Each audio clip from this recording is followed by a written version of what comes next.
We're live. Okay, so this is episode 24 of Cast and Shadows, and let's just start off. So first off, we had the Star Citizen reputation stuff, right? Right. So they had a whole questionnaire about it was an AMA, and they pretty much answered questions about the various reputation systems in Star Citizen. And so one of the questions was, can you use bribery to increase reputation? And the answer was yes in certain cases. What future updates are planned to the app? Because in Star Citizen, you can check your reputation using an app on your Mobi Glass, which is like your smartphone, the holographic smartphone of the future.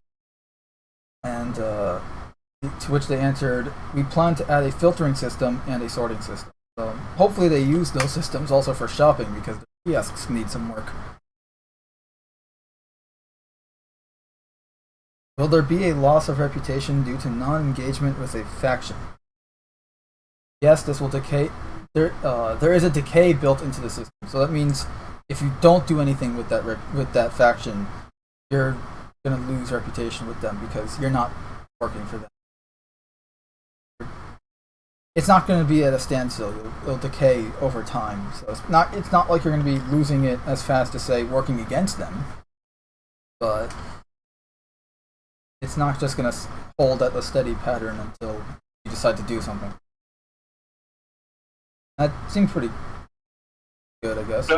Yeah, I like that decision. It just means that you gotta be engaged. You can't just work it up and then you're there for I guess it just depends on how fast they make that rate of decay.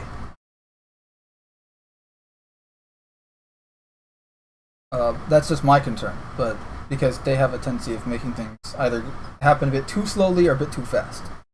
Timers. Like timed type of gameplay elements, like the food and drink stuff, they need to slow that down. Like the amount of time it takes you to become thirsty and hungry, they need to slow that down. With the decay thing, we'll have to wait and see, but I like that idea where it's not just, you don't just have a static reputation with X faction, you actually have to build it, or if you don't do anything, it'll slowly decline because you're not. And they'll just see it as, like, okay, you're not useful to us, so why should you have any rep with us, right?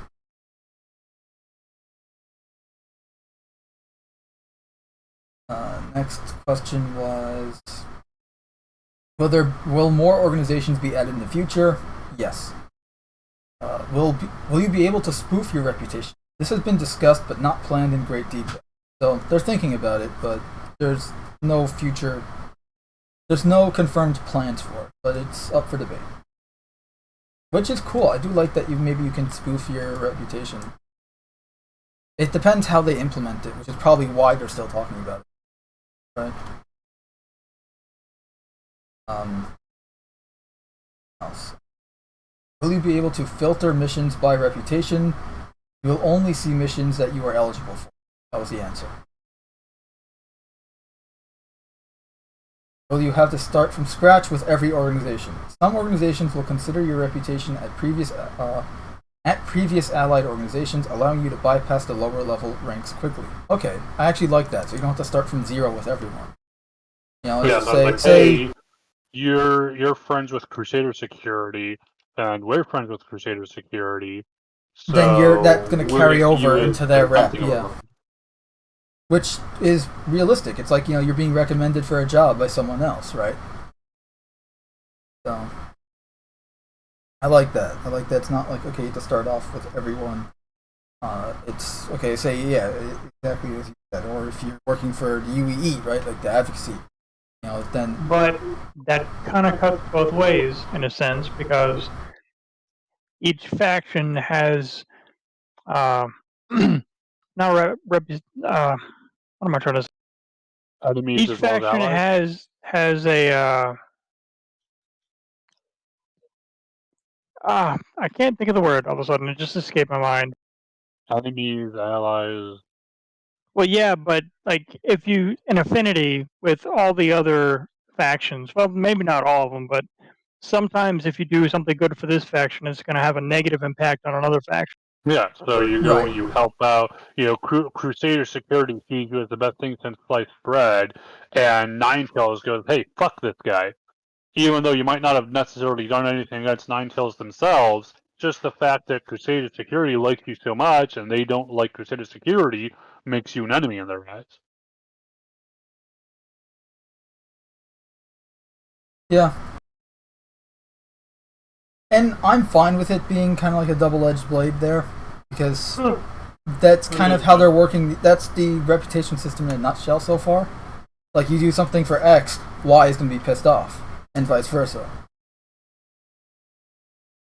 No, it really depends on how, from the answer they gave, you know, it doesn't seem like it's going to be, okay, you're going to be at the same rank with this organization. You're going to bypass some of the lower rank, like the starter ranks. But you're still probably not going to be on equal footing, so to speak, from your rank with this org type of thing.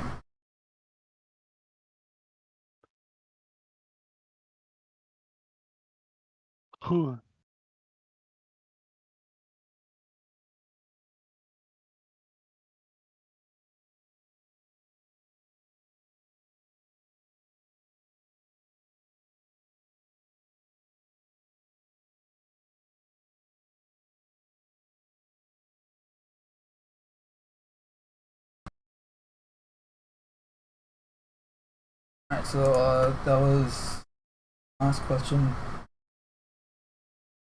Are interconnected reputations planned? The answer is yes, no elaboration. It's not in this that I'm reading. What are the planned non-combat organizations? There will be many different organizations ranging from food delivery companies to roadside assistance.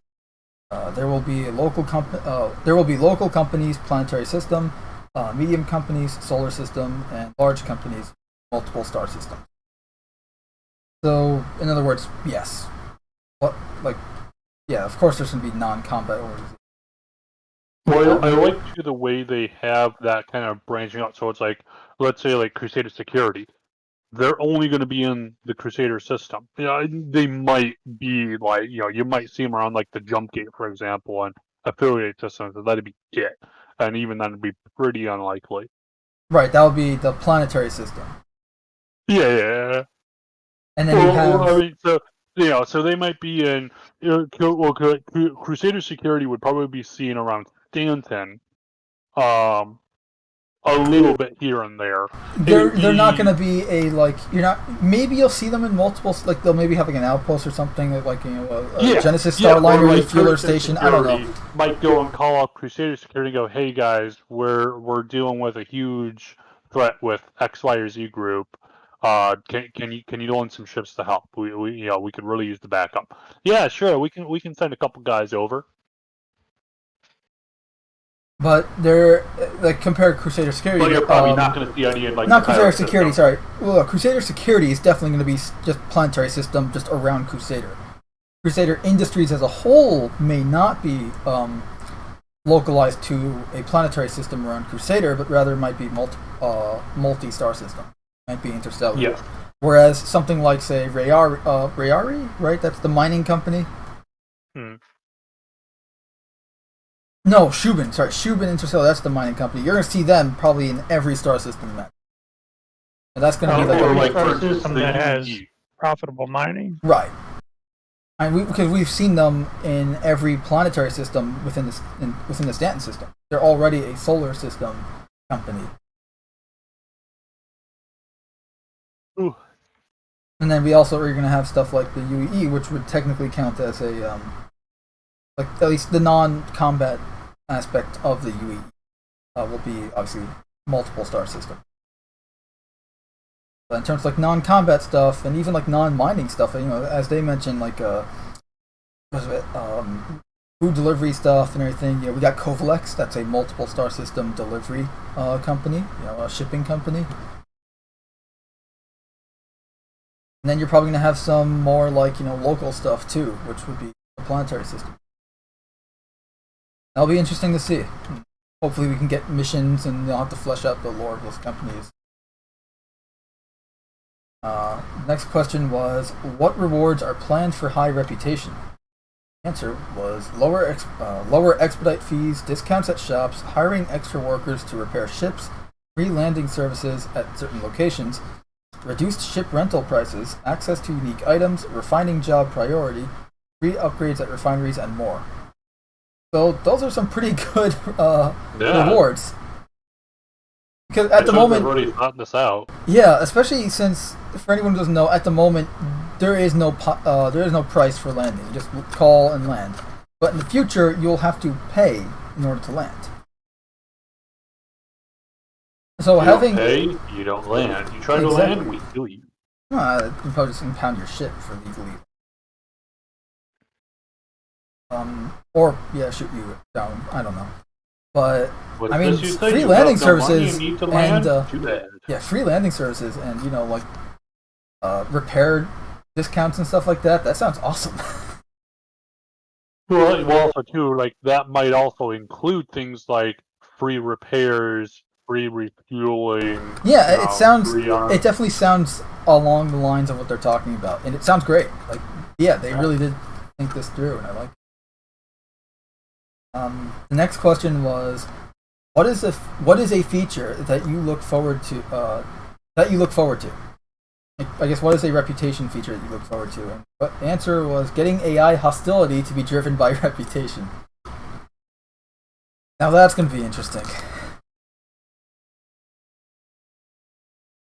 I wonder if it's also going to drive the aggression level of the AI. Like how hostile will they be, depending on your reputation when you face off against them. Well, ideally, if you're a bounty hunter and all you do is hunt bounties, they're gonna be like shoot on sight. Like, I hate this guy. Let's kill him before we can do anything. You could potentially have AI just hunting you down. I was gonna say, you're probably gonna have you're gonna be hunted by AI just because they hate you so much. And the opposite could also be true. I really hope it is. That if you're just a really bad guy and you do a whole bunch of crime just because you want to, then you should constantly have bounty hunters after you. Yeah.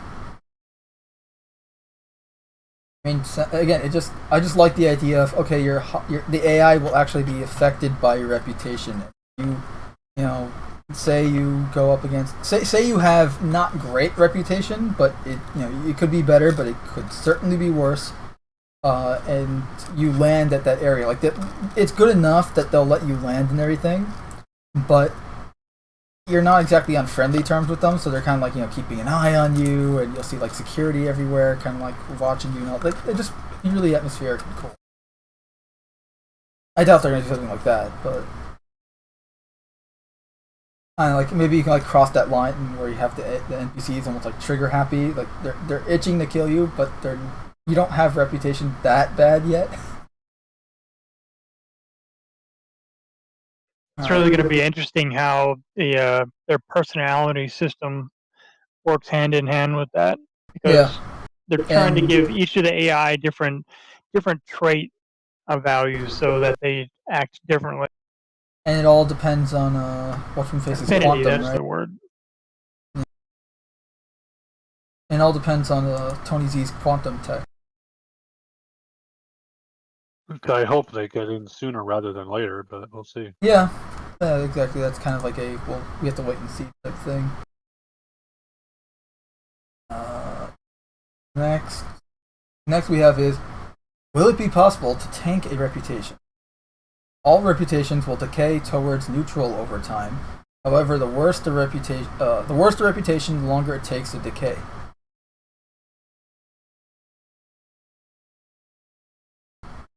Will you ever be able to unlock items through mission getters? Yes, we have discussed things like unlocking an organization's paint. Ooh.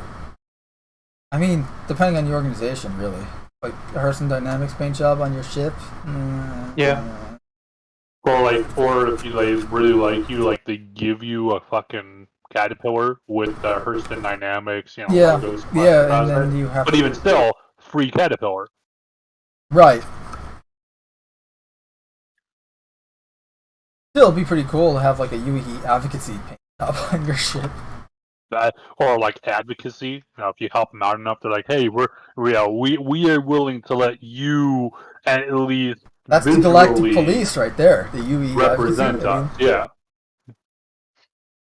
Yeah, you've done enough missions for us that we're willing to let you wear our colors, so to speak. Right. Like the Mercury skin we should have gotten. Yeah. Which they Will ships be locked behind a reputation wall? Certain ships and items will be locked behind reputation.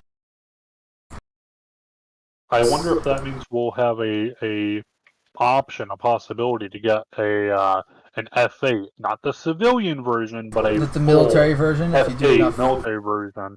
That'd be pretty cool if we could get military versions of UEE ships if the UEE likes us enough. yeah. Because I mean that kind of shit can happen at least on a country level, where it's like, hey, you're an ally, sure, we'll sell you, and if we really like you, maybe we'll give you some of our best shit. Now, that being said, it's like, hey, when it comes time to repair it, you got to call one of our techs to repair it because we're not going to let you access certain systems. When they fly a fucking Or like, we don't want out. you to bring this ship to a like civilian place where they can access the systems. Well, I'm talking like real life. Real life. What happens? Let's say for example, someone has a F-20, a full out F-22, or let's say they have an F-35 or an Abrams, tank with whatever the current latest and greatest, or whatever version of kit we've given them. But it's not the usual junk we'd peddle off to someone. We're like, yeah, okay, you can have it, but we're going to take all the special shit out of it.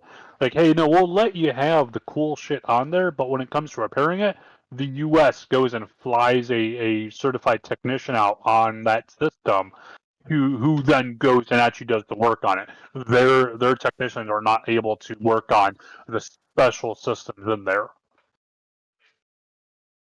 So you could have something like that, where it's like, you can't modify this stuff, but you can have it. Sure. Alright. Will a high reputation with bounty hunting factions allow you to enter restricted areas? Yes, along with being able to carry non-lethal weapons inside rest stops. I'm smiling so largely right now. However, from the sound of that, it sounds like they're not planning, at least at this point, or at least not for a while, of allowing weapons in rest stops in general. So it sounds like some areas might still be kind of no fire zones. Honestly, I would prefer it if they made it like you have to check your weapon at the door, not I'd be fine with an that. arbitrary. You can't shoot it. Look at You just Lorville. can't have it. If you look at Lorville, they had there a security checkpoint. Yeah, and I'd be fine if Area 18 has it too.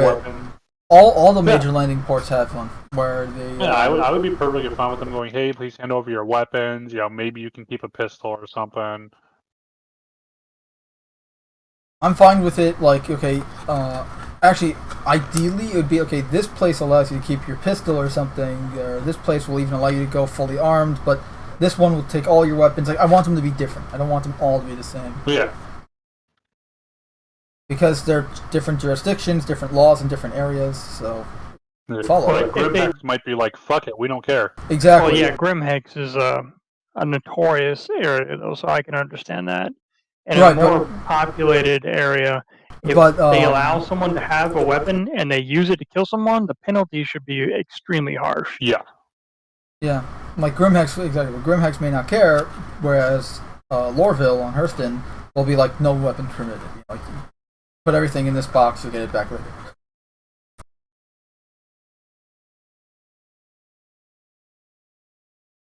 I am fine with that. How important will reputation be? Reputation will be one of the main progression gates in the game. I mean, yeah, go figure. Open universe space game. Reputation's going to be dictating. Reputation's going to be dictating pretty much how you get around and do.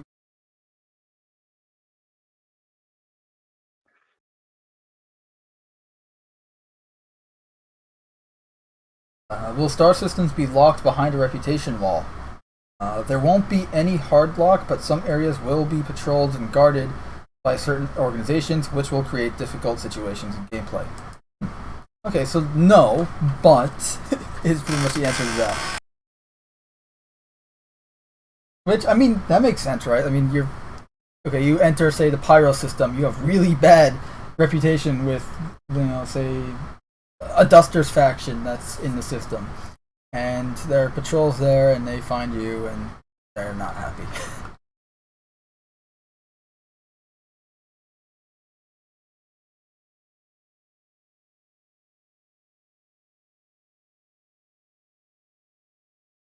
What interaction will there be between reputation and player organization? Player organizations will have a reputation with other NPC organizations and NPCs. However, player organizations will not be able to set up their own rules for reputation. Interesting, and we still have no freaking clue how that's going to work. Player org reputation systems and just player org systems in general.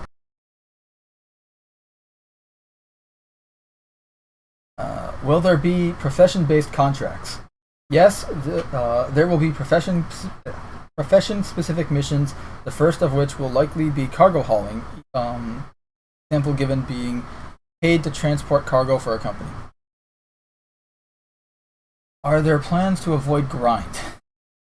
The reputation system is built to have very long-term goals, therefore our goal is not to avoid any grind, but to avoid a bad one. Stop the grind from being repetitive. There are different solutions to the game mission, dynamically created missions, and interactions with the other players. Alright. To me, that's kind of like another wait and see. I mean, there has to be some what you would call grind. Otherwise, what are you going to do? Right. Well, yeah. It just depends. Is it going to be fun, or is it going to feel like a grind, like work? Because no one wants to feel if like it work. is fun, then it wouldn't be considered a grind. Exactly. No, that's what I agree too. Like, if it's fun, I don't consider it grind. But that's why you call it a grind, because it's not fun. It's a grind to do. It's a work. It's a chore. And so far at the moment, it doesn't feel like that, and it is a little repetitive. But you can kind of get your reputation up there really easily just by doing, like, say, 5 bounty hunting missions. So probably right now in this current state of the game, it's not the best example of what they want, though, because it's just the bounty hunting mission. But that's the end of the little questionnaire. And in the chat we have Meggy1 saying, "Hey Mando, I just dropped in to say hi before I start my own stream on Twitch. Have fun." Alright. Have fun. But yeah, that was... that was a good Q&A, I think. No? Yeah, no, it definitely was. We also have some PTU 13.1 notes, 313.1. It's currently in 313.1F, right? Evocati build? Yes. So, regular patch... The PTUs in Evocati? There's, according to this, there is a Evocati build. Well, so there's... No, sorry. Those are the Evocati patch notes. My bad. My mistake. Okay. There's an open PTU patch. However, there is also at this time closed strike teams, whatever they call the special super secret Evo stuff, where they are testing the Nine Tails event, I believe. However, the latest word at this point from the data miners is that it does not look like we're going to get the Nine Tails event with the Invictus. I'm fine with that. I mean, I'm fine with it. At the other hand, though, I'm kind of disappointed just because I think that kind of event, coupled with a free fly, will really show, especially for new people, hey, this might not be exactly what the game is all about just yet, but this is part of what it can be. I think it's like lore-wise, yeah. Like, okay, here's this giant thing where the fleet's gonna be there and all that, and then it's like, yeah, let's attack them now. Where it'll be huge and all that. But I can understand why they wouldn't. Just like system-wise, like realistically, like the system, it's gonna be too much. Servers are gonna crash if not just not work at all. And then you can think also like they might just want to spread it out. Like this way you have Yeah. Invictus now, and then in a month or whatever from now, you have after Invictus, you have the Ninetales event. And this way, you kind of spread out your events and along the lifespan a little. Now, also too, I will note from the data miners, a couple of things they have found out with the Ninetales event in general. One, it does look like with the event, you will be able to choose, if you so desire, to support the Ninetales to help them against Crusader security. Now that being said, specifically, so there's two phases. The first one is where essentially you have groups of terrapins flying around, putting out long-range scans, trying to find where the main fleet is located. And apparently, in this fleet is the main ship that's jamming up the quantum travel in the area. So they're trying to go and narrow it down to a location, and then phase two is where you actually then go and attack the main fleet to go and get them out of there. That being said, so in phase one, that's where the main option is to go and assist Ninetales, if you so choose to do so. Um, you are essentially being hired by an unknown third party to go and take out the scanning ships because they do not want their own shit discovered. So it's not Ninetales hiring you directly. Because of this, and they specifically note, hey, depending on what your relationship is with Ninetales, you might be shooting at what the fuck? What?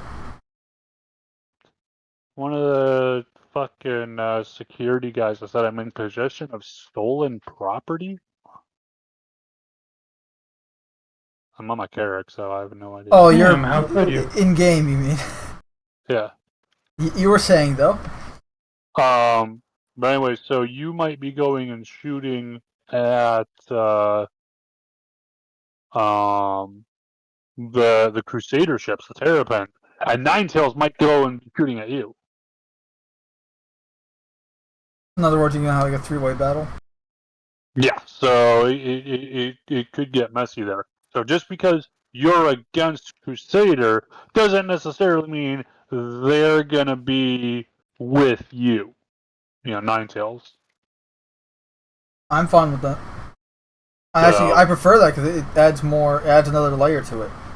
yeah, it is real. It's also going to make things a lot less one-dimensional than Xenothreat was. Yep.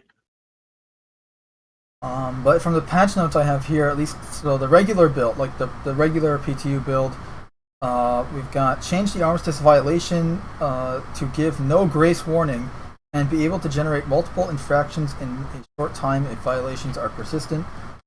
Adjusted Tumbrel Nova main cannon projectile speed and damage, several Fleet Week specific updates, and then several bugs fixed. For the Ivacati PTU patch notes, notable information is added multi-tool and attachments plus backpacks to store in LTP. Updates to Starlifter and Carrick. Like they are finally making the backpacks a separate item here. Thank And I God. think that's going to come with the localized inventory Yes. update. So that definitely sounds pretty cool. Yeah. We got updates to the Starlifter and Carrick, Fleet Week updates and bug fixes, and multiple other bug fixes. So that's it in PT weird, stuff. Though, I looked for the Carrick updates, and all I was able to find was some very vague reference of optimization. Yeah, it's So nothing I'm we not wanted, too like elevators that go sure. to the surface and stuff like Yeah, that. it's no actual like improvements or also too apparently the C2 had was increased in its cargo capacity even further.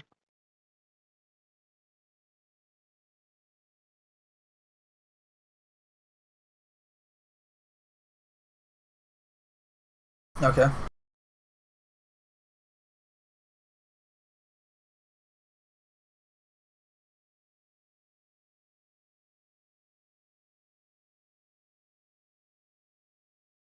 That it? Yeah, that. Alright, so then we have Inside Star Citizen stuff. So I watched a little bit of it, but Cam, I think you watched it. So they talked about capacitors and the operational, the scanning and missile operator mode stuff. Correct?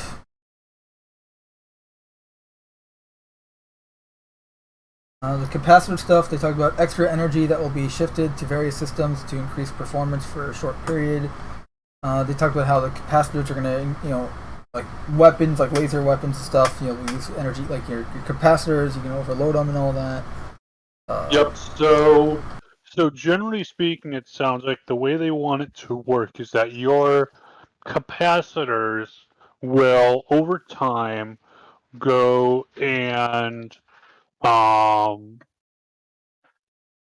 charge up these stores of energy. Once stored up, or at whatever level they're at, that energy can then go to whatever you need it at. So whether that's to your weapons, whether that's to your engines, etc. From the sound of it, this is not going to be, at least from what the gist of it I'm getting, it sounds like it's not going to be extra energy necessarily, but just the current pool of energy. So essentially, your power plant does not have enough energy necessarily to go and power everything all at once continually. So it's it's like, going to hey, if be I'm shooting my lasers, then you only can fire until your capacitors are down, and then you have to let your power plant refill the capacitors to then keep firing your weapons. Now you can of course keep firing as the power plant is putting out energy, but it's going to be kind of like how when we try to fire now, when weapons are overheated or out of energy, where it's like pew, wait, pew, wait. So it's kind of looking at, hey, you don't have enough energy to just continually put out firepower, and and it would depend, of course, based on the ship, but or the power plant. yeah, or the power plant, of course. So it's like you could be like, hey, I want So to it's a have rework on just power distribution, which yeah. I mean, essentially. honestly, is not a bad thing given how it works right now. And by how it works right now, I mean how it just doesn't exist right now. Yeah. I just can't wait for the way they described engineering gameplay and the diagrams they had for just how power distribution is going to work and how the gameplay for that is going to work. And I'm just super excited for that. Maybe this is like a first step to that system. I like how they're expanding it, but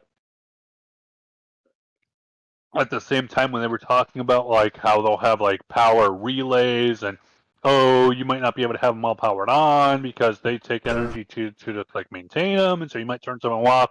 That You'll have kind of to stuff relay is them kind through different of nodes. Yeah. They didn't say you couldn't have them on. They said it's not efficient to have them all on because it's going to be burning extra fuel to power them. yeah. Well, that's what I mean. It seems to me it's just kind of, I don't know.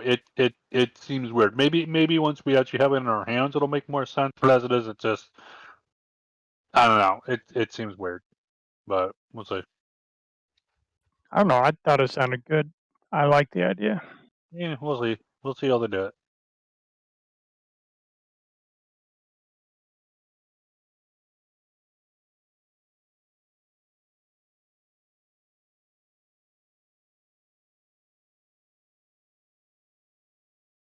Yeah.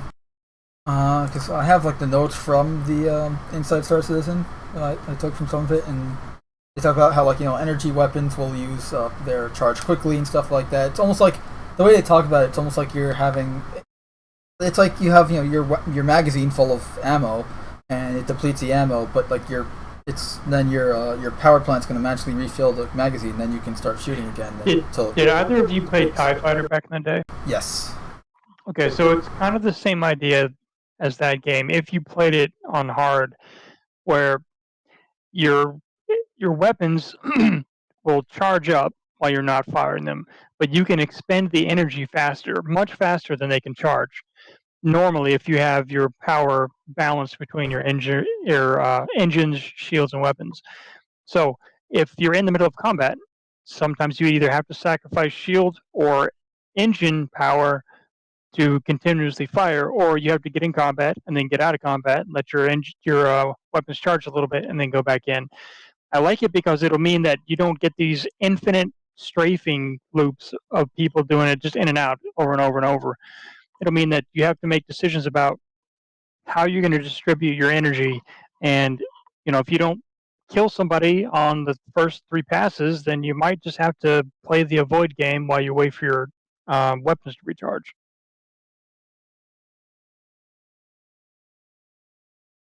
And I think combat should be more than just fly at this guy. I agree. I want it to be more. I want it to be more hands-on. I want it to be more intuitive. Right now, it's kind of just see things, shoot at it, blows up, done. I don't want to say it's too simple. It's just too easy. And I don't mean that it needs to be more hard. It needs to be more of a challenge. There's a difference.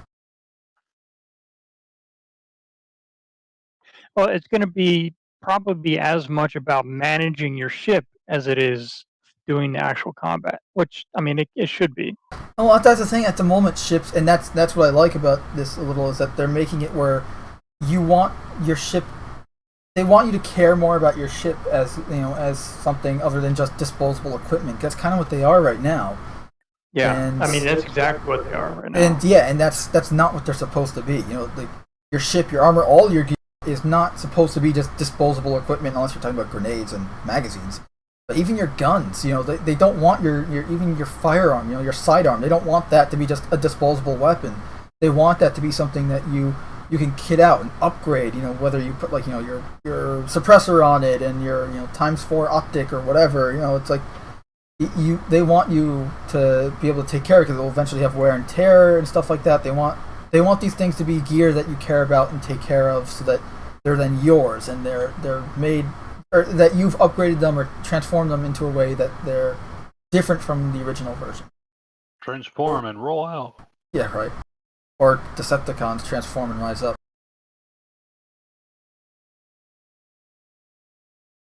They also talked about with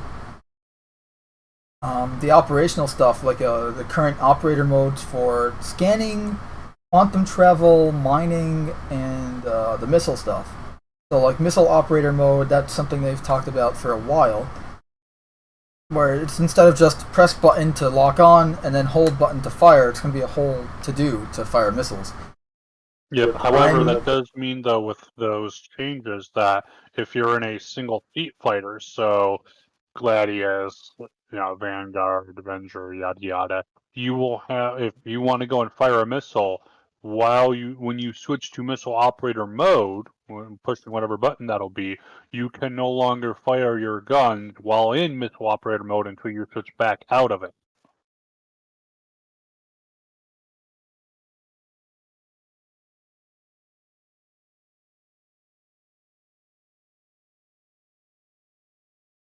I just hope they re-add at some point the fucking chase cam for missiles, because that was always fun to see.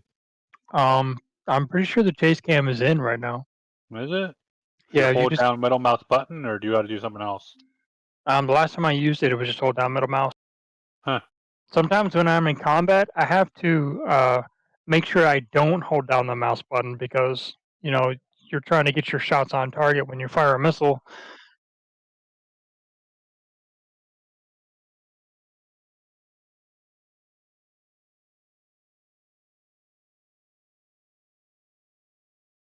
Yeah, I mean, I've been using my controller for missiles just because it's like I just like having it. I don't know, it's easier that way for me. But yeah, honestly, I really can't. I need hands-on for the missile operator mode before I start judging it. Well, it's going to take some refinement. It's probably not going to be what. Well, that's the same thing with the capacitors too. It's going to need some refinement for sure.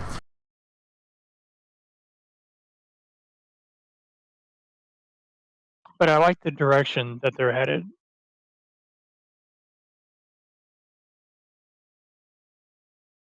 I just like the less just not stupid, but the less mindless shooting and more hands-on like system management approach.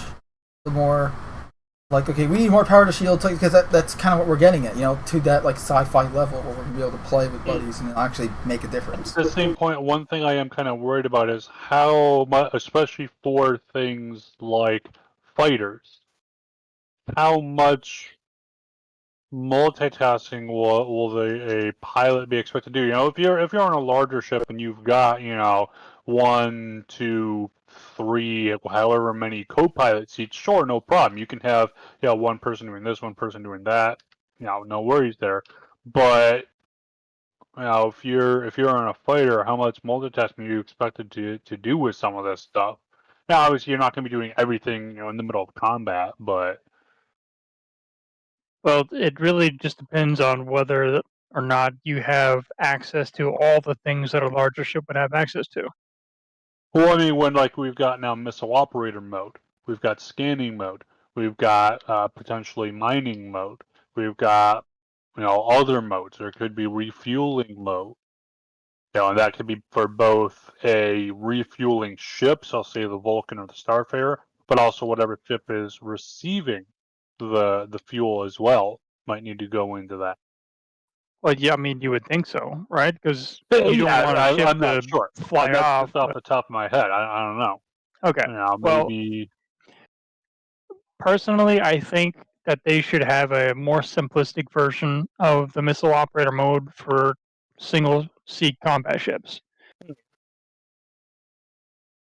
Or just leave it the way it is right now for single seat combat ships, and have a ship that has a dedicated person in the missile operator mode be able to do things like target or paint targets that are in a wider arc and launch missiles without you having to be within a 30-degree off your nose.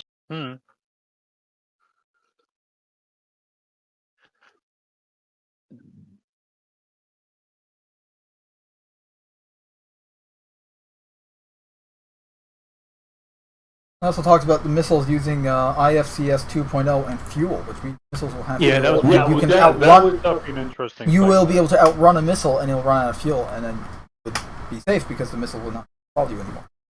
They also said that if you dodge a missile, it's very unlikely that it'll be able to come back and get you.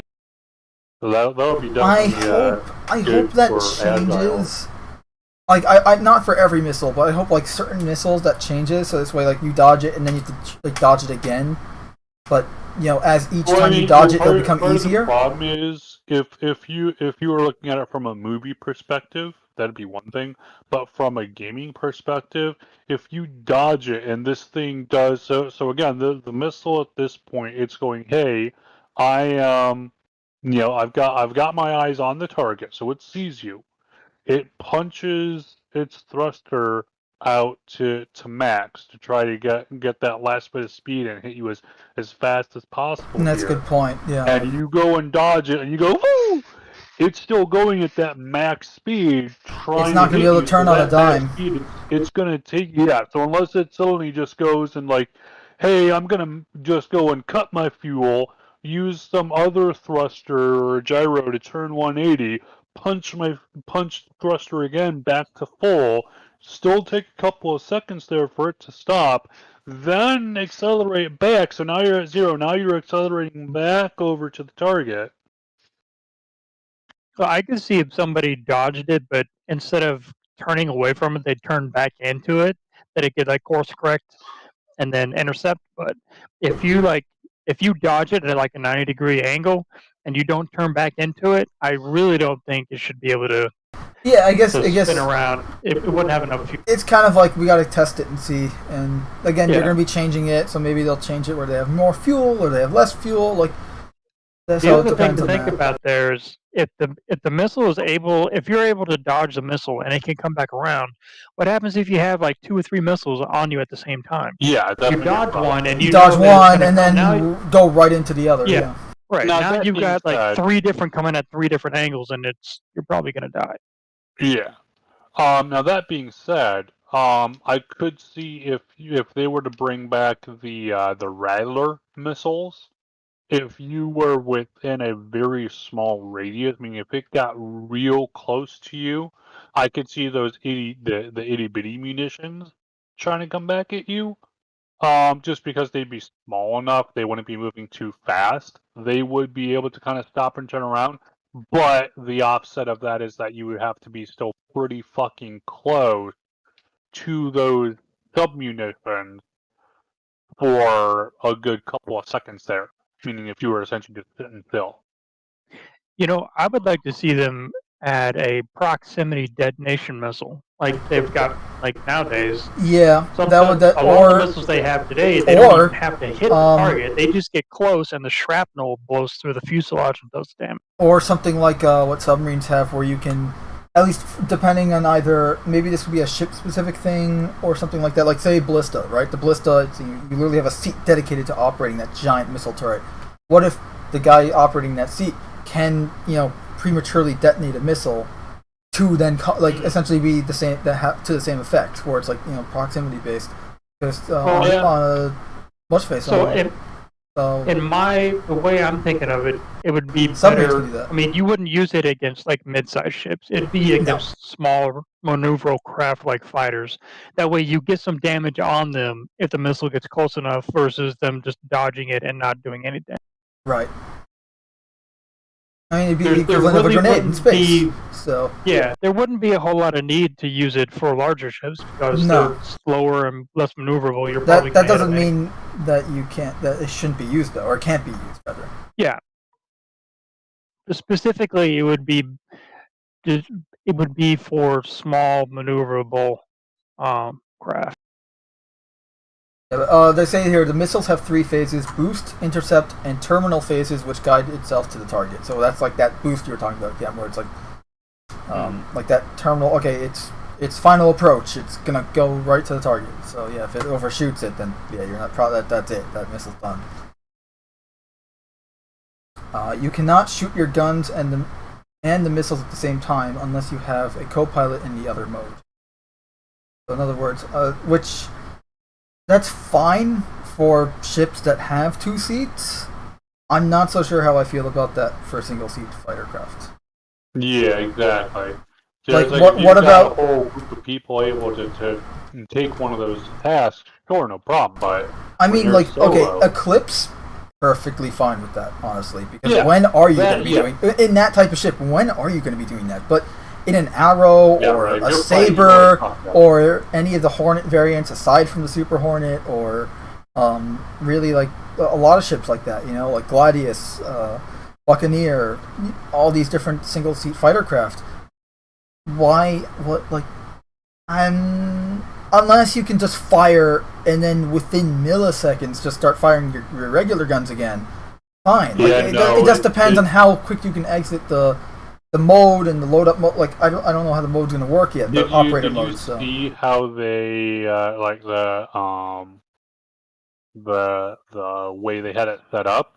Obviously, the UI and stuff is potentially placeholder, but it seemed like it's okay, you switch over, then you have to lock on the missile, which takes a good couple of seconds.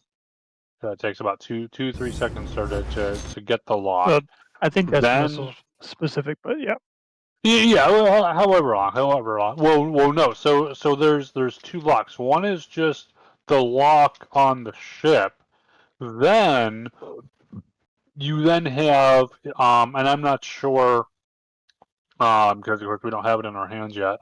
I'm not sure if you so you can fire more than one missile. With depending on the ship you have there. So I'm not sure what it was showing individual load icons for each missile as it was getting locked on as well. So I'm not sure if that's you hold down the middle mouse button, for example, and then it will go and just keep locking on missiles until it's locked on the max, or if it just does it automatically, and then you have some other way of adjusting however many fire, something else. Don't know yet. But either way, it was looking like for every individual missile you fire, you then have a additional wait time on top of the ship tracking lock on that you have to get. So Yeah, it's definitely something that we're gonna have to get hands on and test out. I think the last change they made to missiles nerfed them pretty heavily. I don't yeah, see a whole lot of people using them as much anymore. Yeah, I will say this though, like just in regards to missiles, I love the idea of just taking your regular guns and being able to shoot the missiles out of the sky. Because I've been wanting that in Star Citizen for a long time. them being able to what? Just shoot the missiles out of the just shoot the missiles Yeah. out of the like your regular guns. Like, oh, missiles incoming, just shoot it. Yeah. Like why like I hated that I wasn't able to do that before. And forcing me to rely on countermeasures. Like now that you can just do that normally with your regular guns, it's great. You can hit them, but if you look at how hard it is to hit an actual ship, chances of you getting a successful hit on an incoming missile. Right, I'm not saying it's going to be 1/50th the foolproof. size of I'm the just saying I like that the option is there. Yeah. I do hope that, especially for like turrets, that we do have like tracking options for missiles in the future. Also, I would love it if there were. I'm a little worried with just the countermeasure options we have. Now, obviously, countermeasures are still a work in progress, of course. But as it is, I'd love to see more ships having some kind of a additional, just automatic PDC. But I doubt that'll happen, honestly. Yeah, I don't really see that happening in Star Citizen. I know for some of the bigger ships, though, when we're talking like capital size and shit, they'll have some of that shit and probably some automated shit. But yeah, As long as they put the incoming missile on the HUD correctly, anybody in a turret should be able to see it. Yeah. I guess it really in that regard, I think it just depends on how well done the UI is, really, right? Yeah, it could be really difficult to hit, but I mean, it really should be difficult to hit. Yeah, it should be more of a you have to dodge it or use which is gonna be awesome when you actually do hit him. Like, yes, I shot the missile out of this guy. Yeah. Because you don't want it such to be a small object moving so fast. Yeah, if it's super easy to blow them out of the sky, then why even have missiles in the game anyway? And yeah, that's another thing too. Is like why have countermeasures? Like because the countermeasures have to be effective. That's the thing. Countermeasures have to be effective too, and the missile there's a whole lot of balancing that has to be done in that regard between countermeasures, the missiles, their speed, the countermeasures' effectiveness, all that sort of thing. I think with countermeasures, you have to be smart about when you use them. I mean, you want that if you do it too far away, then they're going to burn out, or the chaff, so to speak, is going to fade, and then the missile will still have a lock. My biggest issue with missiles right now is that it's really hard to tell where they're coming from if you don't see them on your right. On the HUD, the little triangles. Yeah. And again, that's a UI design. To me, that's a UI also it's a draw distance thing, but it's a UI design that you need to make it easy for the player to see where the missiles are at all times. Yeah, if you're going to dodge the missile, you really need to know what direction it's coming from, because seconds matter because they're going so fast. So you need to be able to turn the proper direction immediately, because if you wait, then you're just asking to die. Or worse than that, you turn into the missile instead of away. Yeah, I'm hoping that they soon do like a UI pass just over it. Maybe it'll be when they do the individual manufacturers HUDs, when they do that whole shit, because I think we're still what we've got right now in the PU is still the old shit. It hasn't switched over to the building block stuff. But I'm hoping once they do, maybe we'll see missiles, for example, on the ship radar that we've got like in the center of the console for most of it. Yeah, I Something like really that. hope so. Because with that you can go and have here's the symbol for the missile, here it is in terms of direction, here it is in terms of if it's above you, below you, or on the same plane as you. Boom, there you go. You now have all the information you really need at a glance to go, shit, missile coming from there. Okay, let me turn away from it, fucking punch my engines and try to outrun the bitch, or pop my countermeasures or whatever. Yeah. But yeah, I think it's just they need to work on the balancing for that. Like once the systems are in, like once we have missile operator mode and all that, I think at that point they just need to work on obviously the UI for it. Like we're probably gonna see a lot of different visual passes on the UI and all that, which wouldn't surprise me. And also balancing. We need to make sure it works. This system is worth using versus that system and stuff like that. What's the pros and cons to using countermeasures versus trying to shoot the missiles out of the sky, that type of thing. What's the the missiles themselves, like, are they worth using, or is it too cumbersome, or is it too annoying or interrupting during a battle? There's one other thing that I really want to see with missiles, and I'm not expecting it, but I really hope that any ship that is a dedicated missile ship, like the Freelancer Miss or the is it the Andromeda? The Constellation Andromeda, or I guess the Retaliator's torpedo is a bit different. Any ship that is carrying mostly missiles, I really, really want to have the option to just fire all on target. Yeah, or at least as many as the launcher support. It's like, hey, like fire all missiles at once type thing. And you've got what? You got 2 launchers. Each launcher has something like 6 tubes on it. I should be able to fire 12 missiles at a time, right? Yeah. Well, so, no, I wouldn't say like at a time, but really, what I want to see is like them lock fire, and just wow. Yeah, so it's a or at least being able to chain them. Oh yeah, maybe I can only fire one at a time, but I can go boom, boom, boom, boom, boom, boom, boom, boom, boom, boom, boom, boom. Okay, now I got to go and reload the tubes again, and then, or like for a Retaliator, hey, I have 2 separate launchers. I should be able to go boom, boom. Okay, now we got to rotate those spools around, load up the next ones. Okay, boom, boom. Okay, now let's rotate. Something like that. Yeah, no, I fully agree.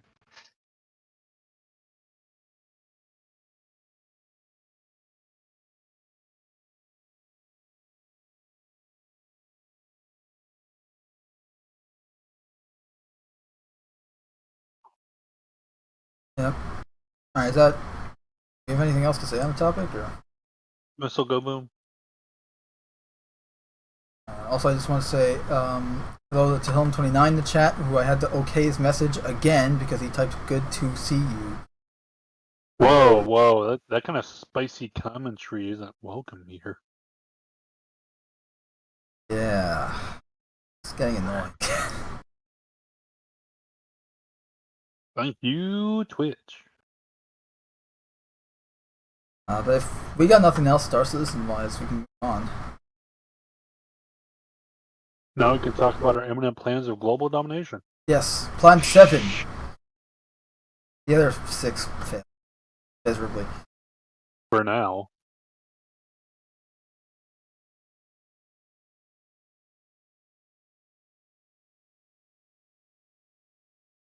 Yeah, but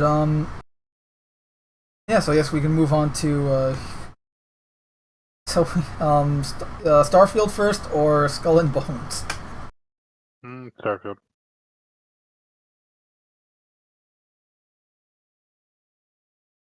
Well, that's Starfield? Yeah. Alright, yeah, so on the topic of space games, get the article up.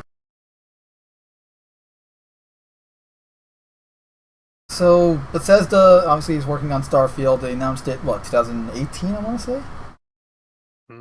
somewhere around there. Yeah, we watched the E3 reveal live together, didn't we? Yeah, it was 2018. Yeah. It was the same. It was the same one as then when they revealed Fallout 76 and Elder Scrolls 6. But yeah, so Starfield, it's Bethesda's space-based game.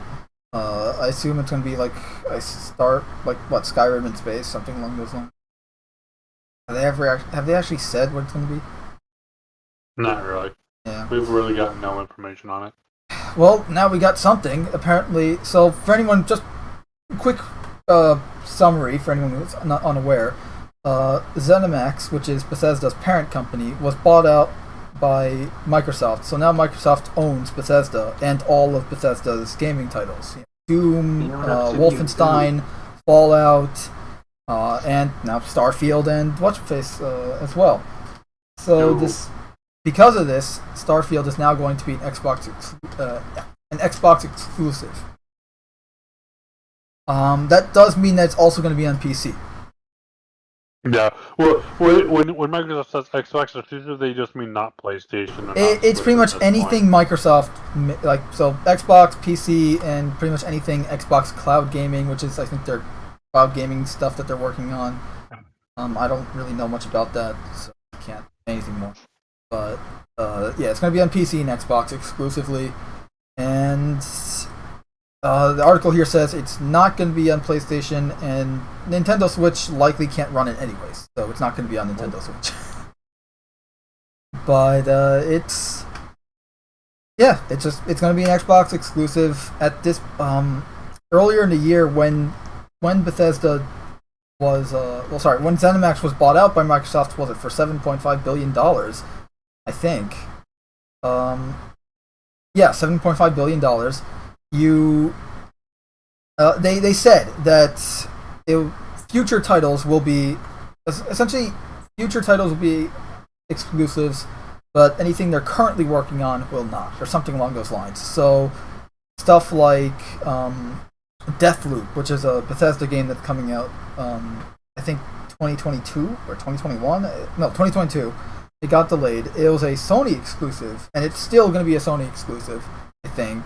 Or at least it's still coming to Sony. And that's not going to be changed. But any future titles that they make will be Xbox exclusive. So, like, the next, in this case, Starfield is going to be an Xbox and PC exclusive, along with other stuff. I imagine, like, the next Fallout would probably be exclusive to Xbox and PC as well, and Doom. And here, this is alright. I do not mean to pick sides or anything like that. I'm just trying to be objective here, and I'm going to say this. When Sony started doing exclusives as their main marketing point, and now Xbox is doing the same thing as almost like to compete with them. And before anyone complains, like, yeah, this kind of makes sense. If Sony's doing it, then Microsoft and Microsoft starts doing it too. Yeah, I hate exclusives. I don't like the idea of like different certain things unless you created it. Like, for instance, like Gears of War being an Xbox exclusive makes sense. Microsoft created the franchise. Like God of War being Sony exclusive makes sense because they created the franchise. Same with Last of Us and Uncharted, and Ghost of Tsushima. But when you have games like Spider-Man PS4 or what the hell is it? Xbox exclusive stuff. Like, actually, The Outer Worlds isn't an Xbox exclusive, is it? No, it is not. But say, like, any stuff like that, like, unless it's an IP that they made, I don't like the idea of it being an exclusive. Like Spider-Man, the whole thing with Spider-Man is that's a topic for another day, because that's technically Sony isn't legally allowed to make that exclusive. They only own the movie licensing rights for the character. They don't own any legal ownership of the character. But they made a backdoor deal with Sony in 2015, with Disney, sorry, and that's why they can do it. But with this, again, I can't say I'm surprised. When playing with fire, you got to fight fire with fire. At least looking at this from a business perspective, from Microsoft, you got to fight fire with fire. So that's what they're doing. Sony's doing exclusives. They're gonna fight back with exclusives, and it's going to be who has the best and more exclusives will win. But I just hate exclusives because it doesn't do anything but hurt the industry, and more importantly, hurt the customers. We don't care about them. Well, I wouldn't necessarily say it hurts the customer, but It hurts your wallet, it that's for definitely sure. feels bad when there's a game that you're looking forward to that you can't play because you can't afford to buy another console. Right. Like, for me, that was the case with the Spider-Man game. I did eventually get to play it on someone else's console, but that still doesn't mean, like, hey, look, that it still sucks that I can't actually, like, I don't have to buy a whole freaking console just to play one game. That's ridiculous. Again, look, some people do that, and I'm not judging you. I'm just saying I can't do that. And it sucks. And then you add on top of the fact that games now skyrocketing in prices. But anyway, back to the original point here, where Starfield's going to be an exclusive.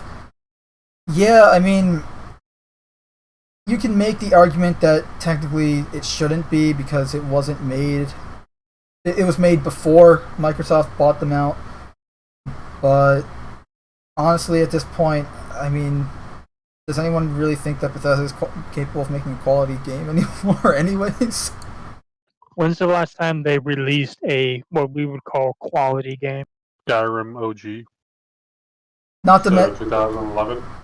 I was gonna go with like 1998's Skynet Future Shock or whatever.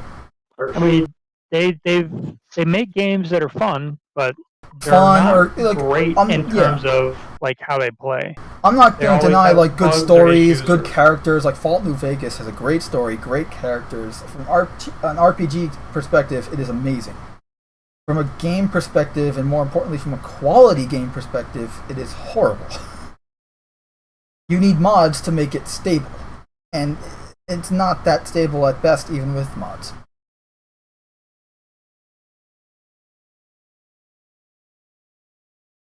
So, yeah. Now, I'm not saying that Starfield is going to be absolutely crap. I have no idea. I'm just saying that their track record doesn't speak well. Is this supposed to be like a pirate game in space, or I don't is it know. just- I really don't. I don't think anyone knows what Starfield's supposed to be No. other than it's in space and it's made by Bethesda. Woohoo! Pretty much. I mean, yeah. But that's- what I'm worried is that they don't know either. I wouldn't be surprised. well, that could explain a lot with it being constantly delayed.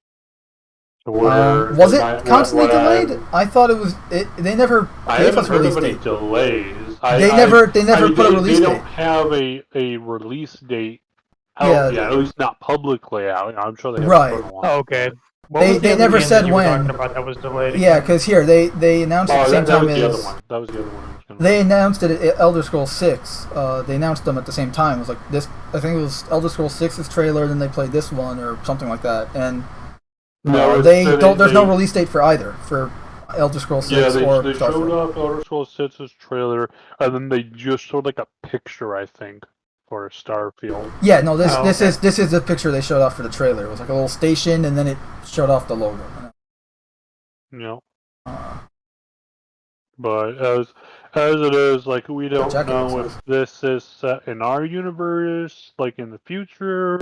I Or don't if know. I doubt it's in like. some other universe. It's definitely. I think they said it's going to be No. It's a new universe. It is. Yeah. Starfield is the birth of a brand new IP for Bethesda, which will join in its other pillars of Fallout and Elder Scrolls. The Elder Scrolls 6 has already been announced, but it was made clear that Starfield was the priority to be released first.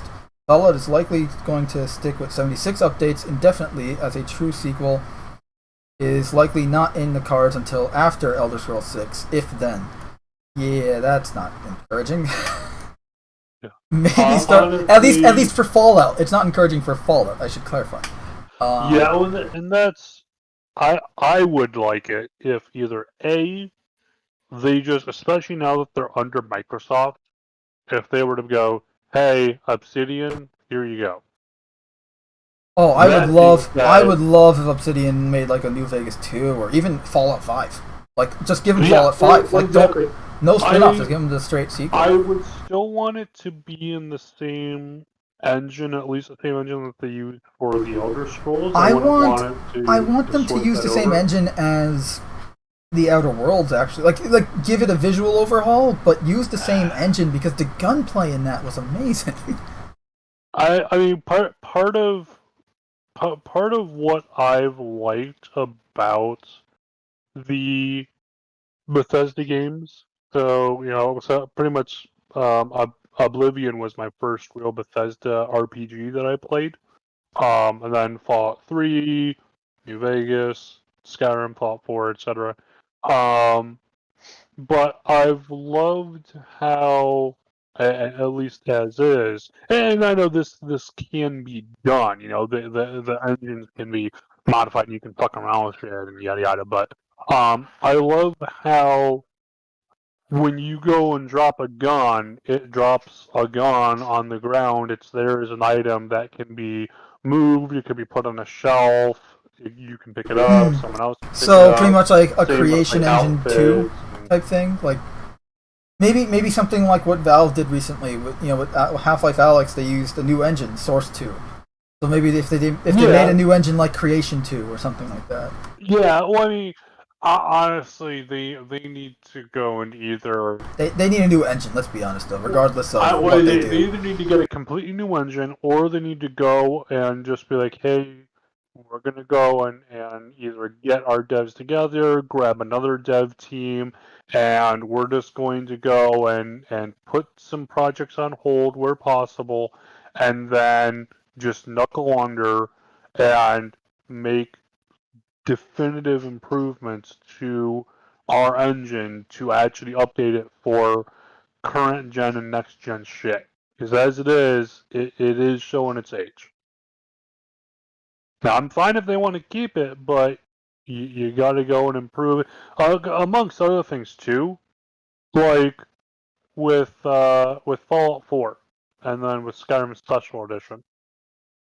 At this point, the engine should no longer be limited to just for modding. 256 plugins. The only reason it was is because of the old 32-bit engine limitations and the limitations of the original systems, because that's still from way back when, even with the the Morrowind days, and even before that. If you were to go and essentially just make it so instead of the plugins, the way that the engine reads them, instead of it being 2 digits, it'd be 3 digits. At that point, you can now have a couple thousand mods, plugin files. And even Bethesda has shown they recognize it's an issue because they made the ESL file format. So before we had ESPs and ESMs, but they made the ESL file format, which are smaller mods or smaller plugins. They have a size limit for each. Each one can only have a set number of records or a set number of different things being changed in it. But when the game launches, it goes and combines all of those into a singular plugin, how the game sees it.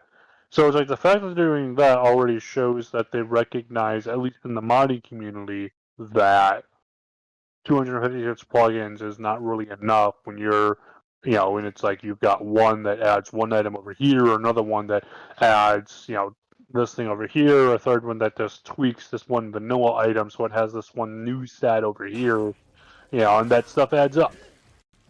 But the fact that it's still an issue at this point, just come on, it's ridiculous.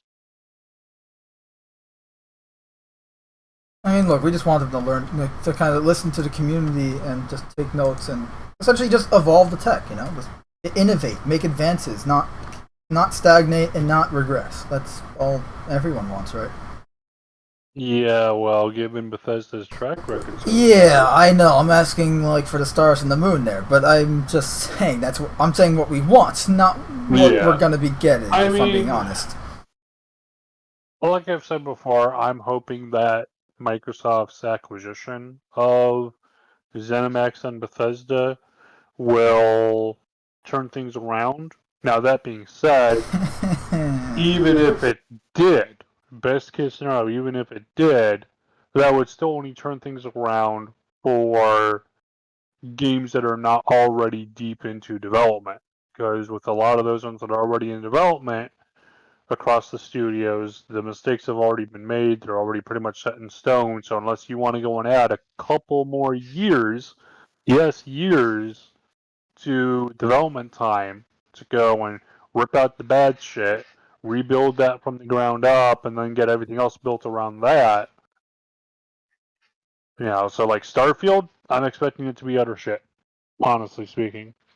Just because, even if with Microsoft's new ownership of it, like, hey, we want to go and do all this good stuff, even if that's the case, Starfield's probably already fucked. Just because too much work has already gone on with it under Bethesda and ZeniMax's original direction, and that's it. Unless you want to go and, delay it by another couple of years, rip out the bad shit, rebuild it up, which I don't see happening.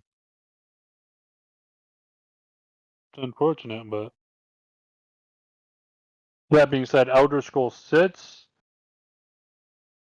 it has the potential to be decent, but again, given the recent track record of Bethesda games, I fucking doubt it.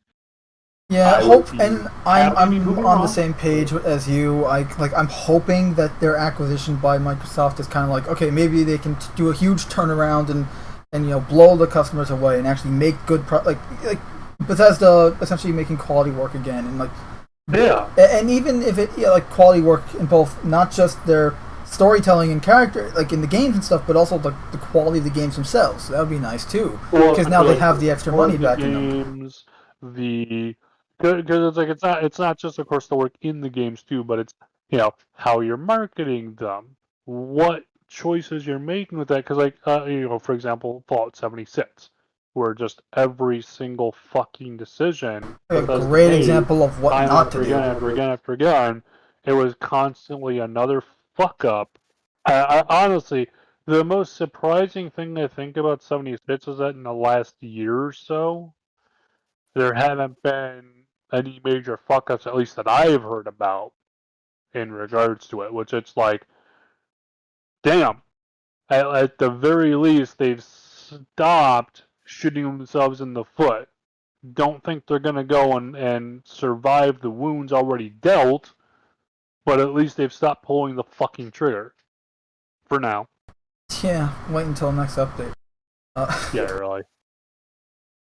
Well, one thing too with that, they've promised and they reiterated about a year and a half ago that they want to do modding with it.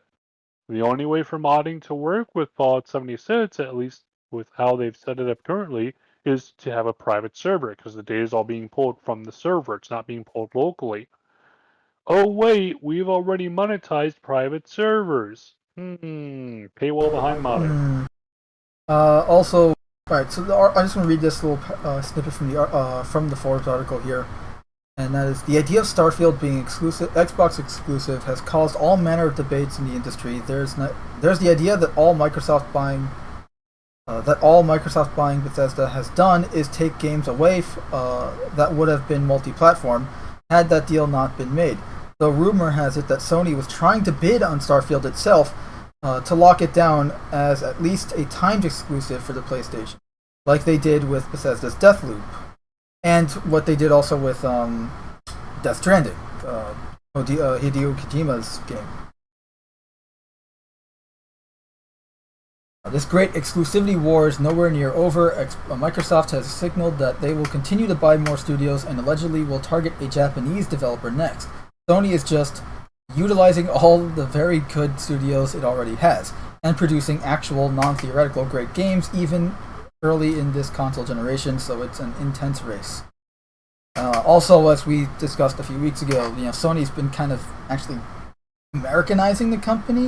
They have a new headquarters in California now, and they're focusing more on making big budget blockbuster games like Ghost of Tsushima and stuff, to then turn into films, like with that in mind from the get-go of the game, like designing the game, like it has to be a game that could be a good movie.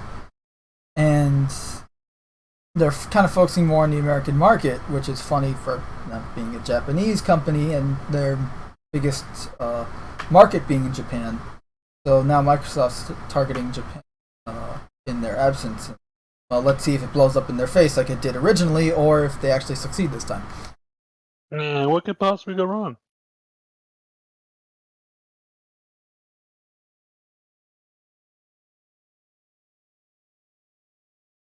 But I think that's all we got on this topic. As we move on to the whole Crossbones thing, Skull and Bones, whatever. Sure. All right, so Ubisoft. So pretty much, I'm just gonna open up with this joke. Everyone keeps saying that Star Citizen's never gonna release. I think Skull and Bones is never gonna release. So for anyone who doesn't know, Skull and Bones is supposed to be this naval 18th century pirate naval combat game by Ubisoft using the tech and the gameplay from Assassin's Creed 4 Black Flag and the naval gameplay from that. And it was going to be a game just that completely based around the naval combat aspect of Assassin's Creed 4. And they pitched the idea, I don't even remember when, but they keep delaying it and delaying it and delaying it, and it has been delayed yet again.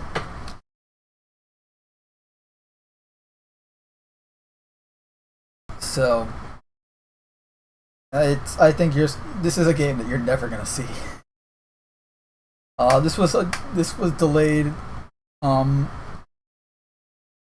At least we're getting some kind of update on this game, because there are other Ubisoft games that we haven't heard diddly from, like Beyond Good and Evil 2, and more. So that's all I gotta say on this. I mean, I remember because when they originally, I got more to say. They originally came out with the trailer and all that for this game. I was actually excited for it because I loved Black Flag. Assassin's Creed 4 was a great game. It was a bit of a diversion from Assassin's Creed, but I was fine with that because I was under the impression that they would go back to the normal, to more traditional Assassin's Creed for the next one. I was wrong, but it's still a fun game, and it's still really, it's great. It's a solid game, and when I heard that they were making a game based on naval combat from it, I thought that would be awesome, but especially since they were talking about it being multiplayer and all that, but yeah, I don't think this game's ever going to see the light of day. But they did confirm that while its current year will see the launches of Far Cry 6, Rainbow Six Quarantine, Riders Republic, the Division Heartland, and Roller Champions, the long-in-development Skull and Bones has been pushed out of the current fiscal year yet again and will now be released in the fiscal year beginning of April 1st, 2022. Alright, so now we have another release date that they'll probably delay. Right.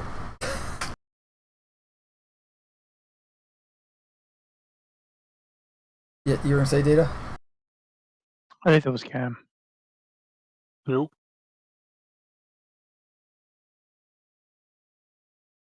I mean, maybe this is a good thing for the game. Since we don't know what state it's in, then, yeah, I hope so. I'm not saying this like it's bad. I'm just saying that it's at the rate it's been delayed, you're never gonna see it. I mean, we're talking years. Every once in a while, a game will come through where they get 80% done with it, and then they realize, wow, it doesn't work. We're gonna have to start over from not scratch, but redo the story, remake all the assets, or at least replan the way you go through the story and how everything works. Yeah, so, no, you're absolutely right. Doom 2016 was that. Doom 2016, they actually started Doom 4 originally, was being developed, I think, 2011, and then somewhere in 2000. No, sorry, I think it was. I don't remember if it was started in 2011 or that's when they decided to scrap Doom 4 and just completely start from scratch on Doom 2016 and what we got. But bottom line is that's what happened. Somewhere in between, somewhere down the line, they just completely scrapped what was Doom 4, and just started completely from scratch on the Doom that we did end up getting, which was amazing. And the first time we saw that was, I think, in 2015 at QuakeCon. Saw one of the levels in action there.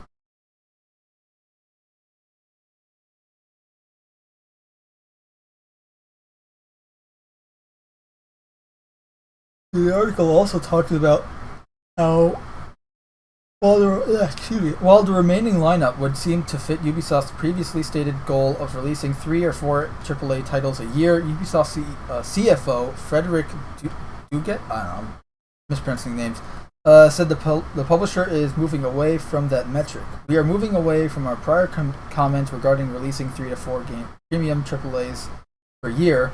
It is no longer a proper indication of our value creation dynamics. While he said Ubisoft's expectations for games like Riders Republic are in line with what people expect from high-end AAA titles, the publisher is also building high-end free-to-play games to be trending toward AAA ambitions over the long term. Separately, Ubisoft also highlighted an upcoming portfolio including the previously announced games as well as Beyond Good and Evil 2 and new titles based on Star Wars and James Cameron's Avatar. Alright. So I guess they're doing some shaking things up internally for Ubisoft. Yep, sometimes you have to do it. Yeah. Sometimes like things just happen and you can't fix it the way it is. So, I don't know. We'll just have to wait and see how it turns out. I'm hopeful that it's good but then again, I don't know. Especially since the last update we got in the game was like a drastically different version of what was originally advertised. But again, we'll wait and see. I think the last update was 2018 or 19, so it was at a E3 event. I just don't remember which. And given that the last E3 was 2019, I can't remember if it was 19 or 18. Although, speaking of which, E3 this year, shortly off topic, is going to be all digital this year. There will be one, it's going to be all digital, and they've confirmed a few studios. I don't have the articles. It's going to be all digital. That really means if anyone really cares. Personally, E3 is not what it used to be. It wasn't super great to begin with. It's pretty much just like a glorified event to show trailers that are fake most of the time anyway.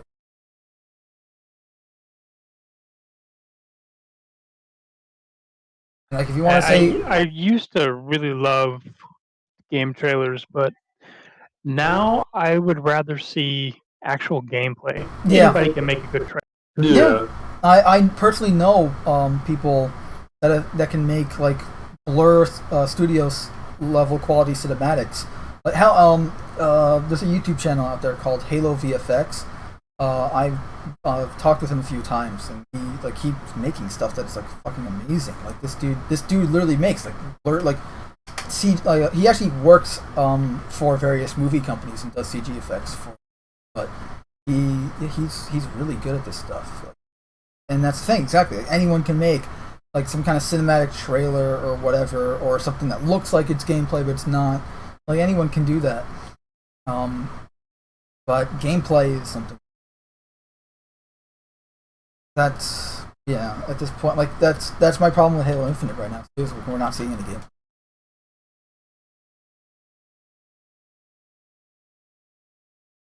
We'll just have to wait to see what they come up Yeah. with and see if it actually ends up being good or if it's still just shit.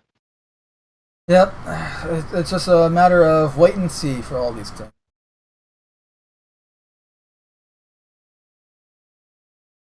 Okay, that covers the game. You guys want to move on to the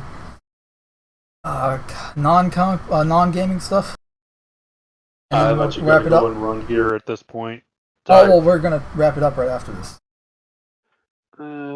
Take like 5-10 minutes. Yeah, I don't plan on going long, so I actually go too. Okay. Yeah, it's gonna be a short episode for one. So what do we cover first? We got I'd say like 3 topics. We've got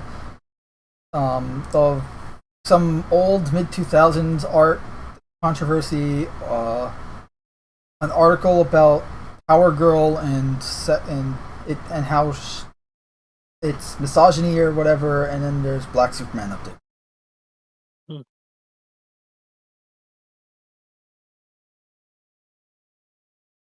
Honestly, I think with a lot of the comic shit, just in general, I think that the writers have their heads so far up their own asses and live so far removed from the average person, they just have no idea anymore. Oh yeah, and plus they're all full themselves, and they're all believing this leftist propaganda, like wokeism, whatever the hell you want to call it, the politically correct. I just call it nonsense, but you know what I mean. Where it's like they're following all this, like, okay, you need to do this. We all need to think the same way, have the same opinions, because individuality doesn't exist anymore. But here the article is pretty much how Power Girl, I guess, is. What was it? Power Girl co-creator Jerry Conway wants to see manga creators taken to task for their rampant sexism and misogyny, which is kind of ironic coming from the guy that created Power Girl, and you do know the origin of the boob window, right? So he would make her breasts and the boob window itself bigger until someone noticed, which is why it ended up being what it is. Like over the course of I think it was like issues, if not years, and so it's kind of, and that's the thing. It's like they're like, why weren't you doing this back then? Why all of a sudden change of heart? You know, because they're all full of themselves. It's all a load of shit.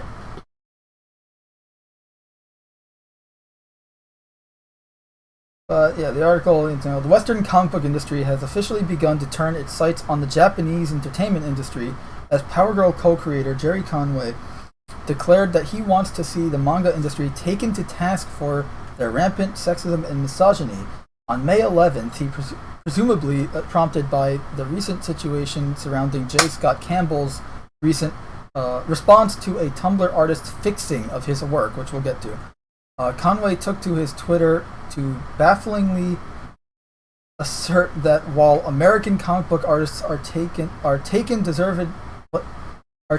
deservedly to task regularly for outrageously sexist treatment of women, he rarely saw any commentary on the rampant sexism and misogyny of manga.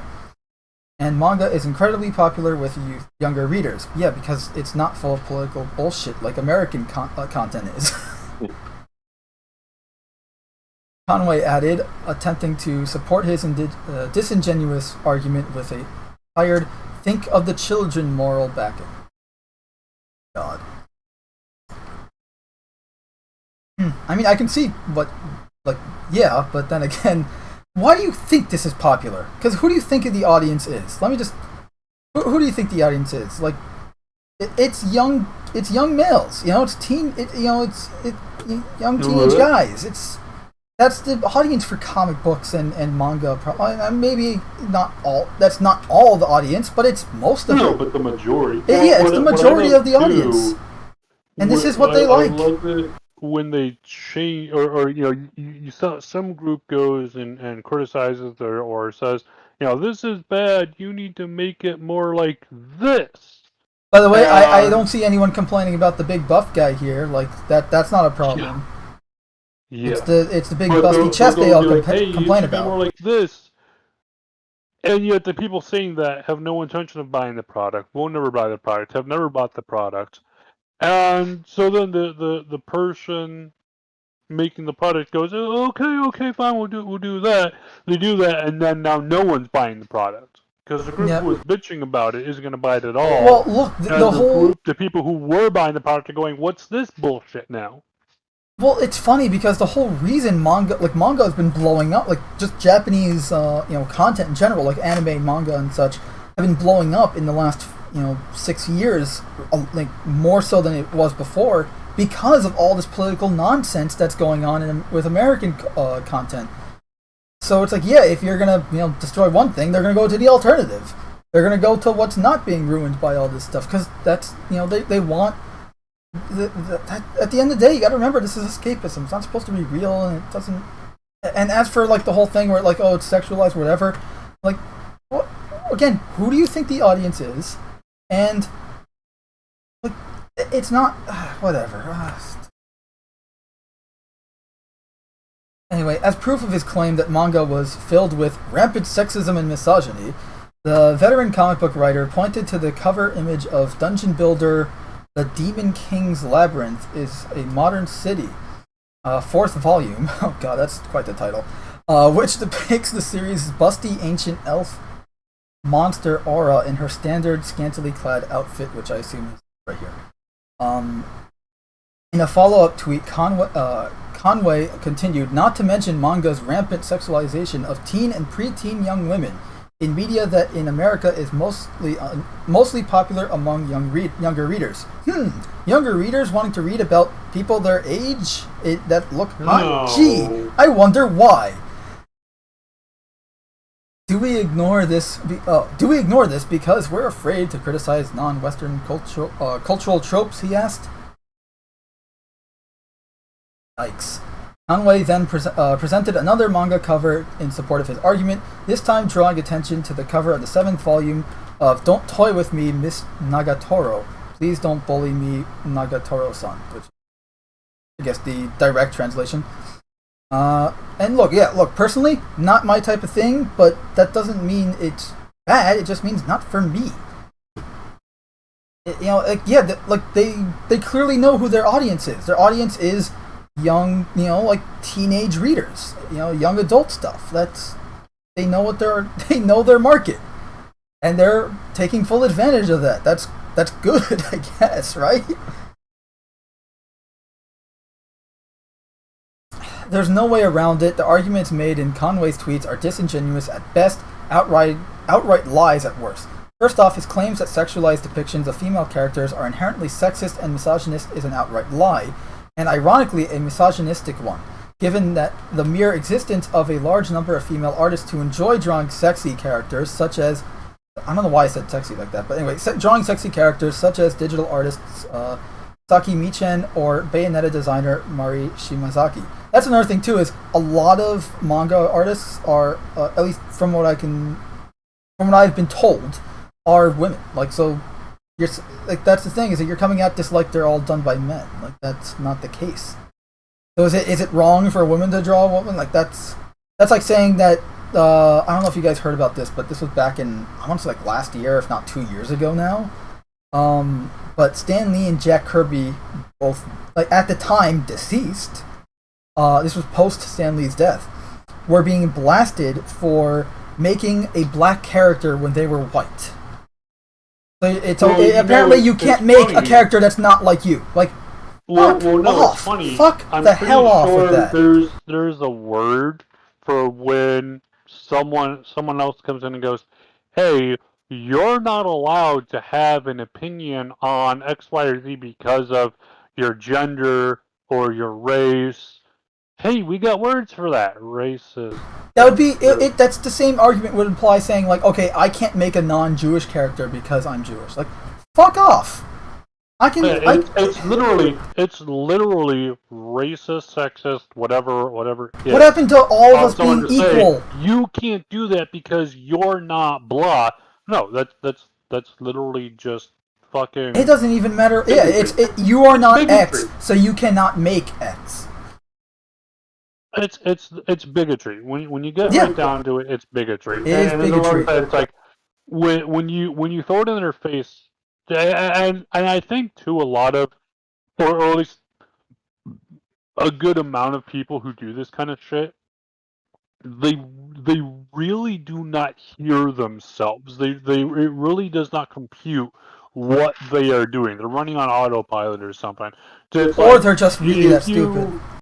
Or they're just fucking assholes. Or they just need to stop like, here's the thing. Personally, I think a lot of people they live on the internet and they need to not, like, just look, take at least one day out of a week to just no phone, no computer, just enjoy the real world. And because when you live your life on the computer like that, like, it's not how human beings were designed to live.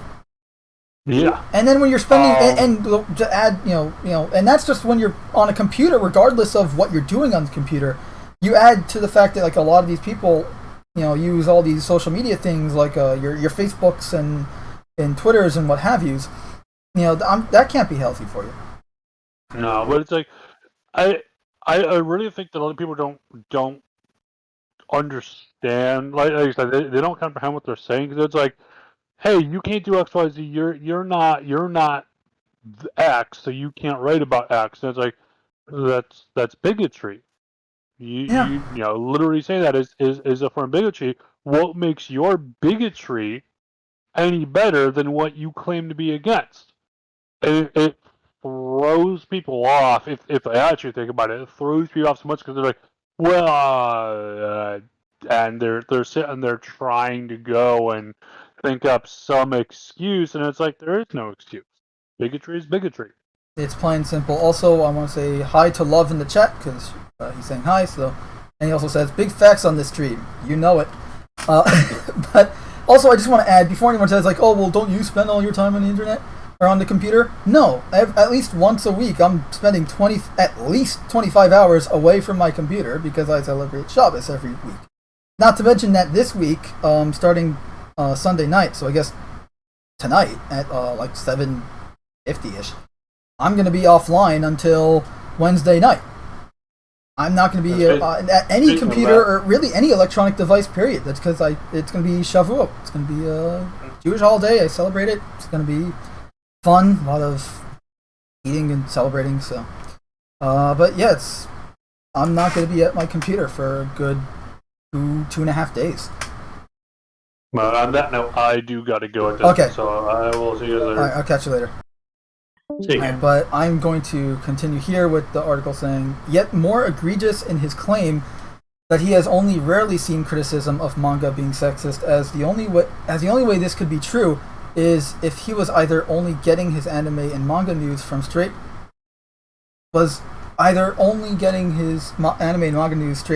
from straightforward news only trade outlets, or he was outright blind. As anyone who has engaged with any one of the number of communities surrounding the medium for more than 15 minutes on social media knows, both anime and manga depictions of women are a favorite target of commentary from critical social justice and race theorists, spiteful busybodies, and the offense-desperate attention seekers. For example, in 2019, self-righteous fans of My Hero Academia took issue with how the anime adaptation's depiction of Neji, I'm not even trying to pronounce that one, featured a more defined bust than her manga counterpart, criticizing this change on grounds ranging from misogyny to pedophilia. In fact, one fan felt so self-righteous in their anger towards Studio Bones' apparent misogynistic crimes against the fictional character that they called upon their Twitter followers to hunt Studio Bones down. Yikes. See, this is another reason why you shouldn't spend this much time on the internet. And even highlighted the location of their headquarters as featured in their Wikipedia entry. Wow. I'm just going to skip the rest of this because this just looks... So my perspective on that is I'm against the over-sexualization of female characters in just about all media because it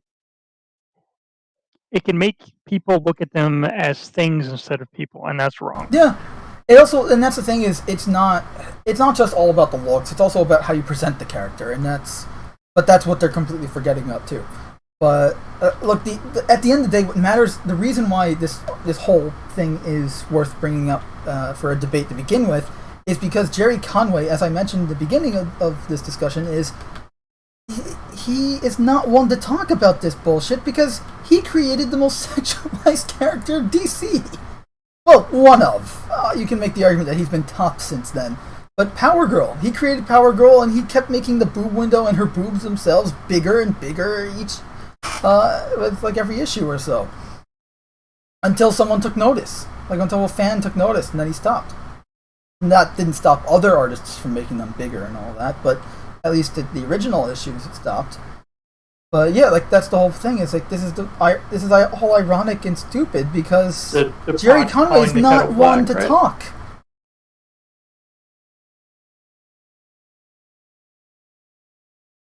But I agree with you. I don't like personally. I'm not a fan of sexualized characters. Again, like as I said before, like this stuff is not my sort of thing. That doesn't mean that I'm not saying okay just because it's not my thing doesn't mean it shouldn't be anyone else's thing either. No, just it's not my thing. I don't like it. I don't like sexualized characters. I like the character, not that type of stuff. But it's just I just find it laughable. Like here's Jerry Conway, the guy that created Power Girl, talking about the rampant sexualization and misogynistic whatever bullshit in anime and manga. Yeah, I'd be interested to know if he really changed his position, or if this is if he's just saying it because he's trying to win points, or Oh, gain it's favor it like the for his virtue part of the signaling. industry. It's probably virtue signaling totally. Yeah. But this is all of that Jerry Conway bullshit that we just read through was in response to this. So J. Scott Campbell, The Spider-Man. the Spider-Man thing. So this is artwork from I want to say like 2005 or 2006 or something like that. Like this is old. 2009. Sorry. Okay, so not that old, but it's still pretty damn old. Like this is over 10 years old. It's not. I remember when this issue came out. I have this issue. I also have. I think like there's a reverse issue where instead of Mary Jane, it's Black Cat. I have that one too. But anyway, it's okay. It's good art. Like personally, I'm actually not a fan of this art personally. Like not that it's bad. It's good. I'm not a fan. I don't like the look and everything like that. Well, it's meant to be very sexual. It's supposed Yeah. to, And I'm not a catch fan of male's that, but eye, and that's the whole point of. Right, and I'm saying I'm not a fan of that, but that's Yeah. that's my taste. That's my personal opinion.